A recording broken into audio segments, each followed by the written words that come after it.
TorahBox.com pour la diffusion du judaïsme francophone vous retransmet un enseignement du Rav Ron Chaya. Bonne écoute et bon limoud.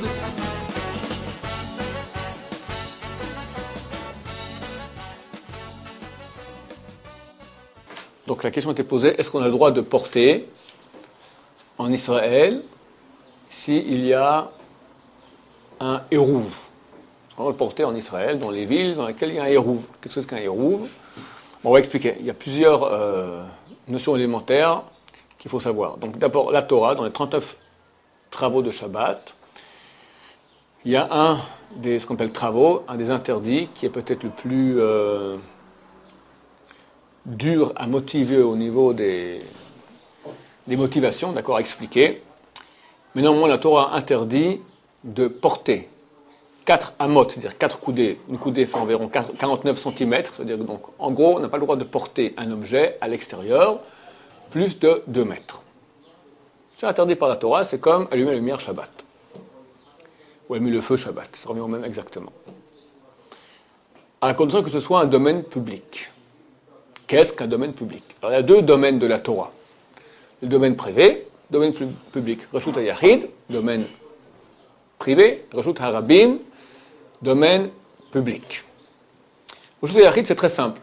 C'est un endroit qui est entouré de 3 murs. Tu as 3 murs, c'est considéré comme un domaine privé. C'est ma maison. Il y a une porte dans le 4e mur aussi. C'est le domaine privé. Dans tout le reste, on interdira de porter. Mais ce n'est pas forcément que dans tout le reste, on transgresse l'interdit de la Torah.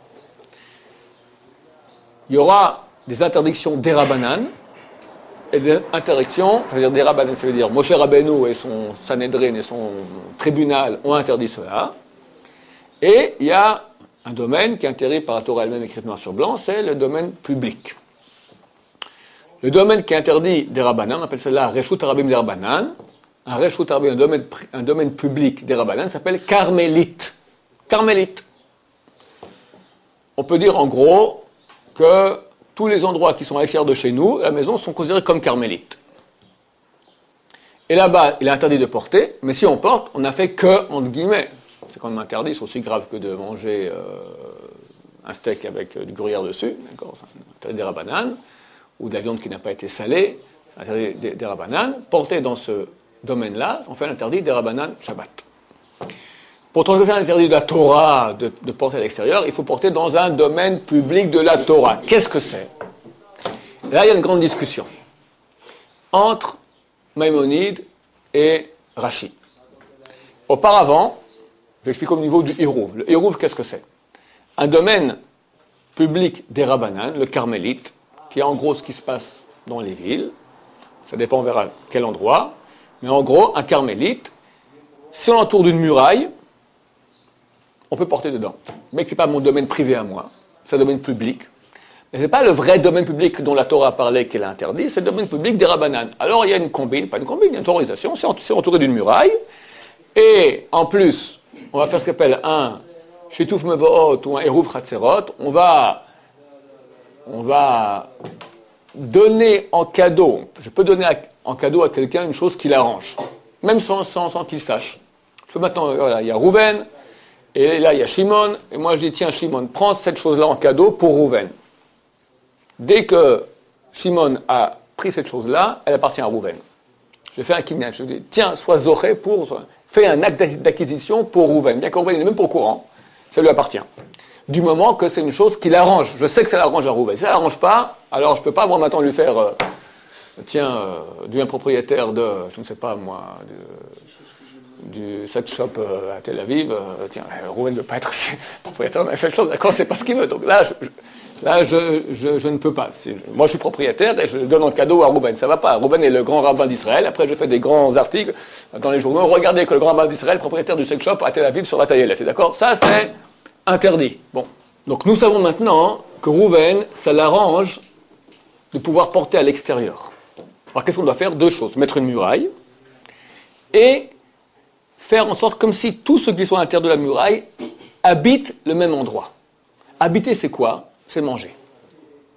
On est tous dans le même repas, bien qu'on est dans des chambres différentes, dans des habitations différentes. Si on mange tous à la même table, ça va. Donc il faudrait idéalement que tous les gens de la même ville, maintenant par exemple, ils vont venir manger à la même table, ce qui n'est pas concevable. Qu'est-ce qu'on a fait?